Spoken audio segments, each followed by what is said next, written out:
প্ৰবঞ্চনা আৰু জালিয়াতিৰ অভিযোগৰ সন্মুখীন হোৱা পূজা খেদকাৰৰ অস্থায়ী প্ৰাৰ্থিত্ব বাতিল কেন্দ্ৰীয় লোকসেৱা আয়োগৰ।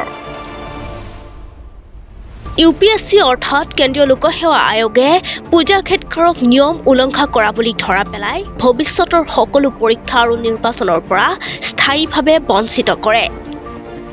UPSCয়ে উপলব্ধ ৰেকৰ্ডসমূহ ভালদৰে পৰীক্ষা কৰি CSE 2022ৰ নিয়মৰ বিধান উলংঘা কৰি কাম কৰাৰ দোষী সাব্যস্ত কৰিছে পূজা খেদকাৰক।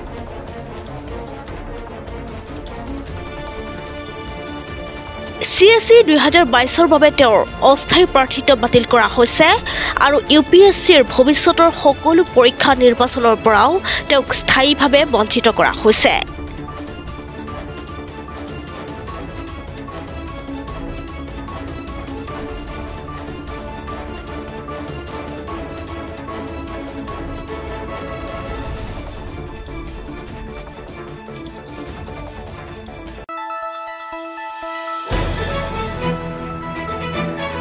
দ্য নিউজলেণ্ডছ অবিৰত তথ্যানুসন্ধান আপোনাৰ সেৱাত খবৰ সন্ধান দ্য নিউজলেণ্ড।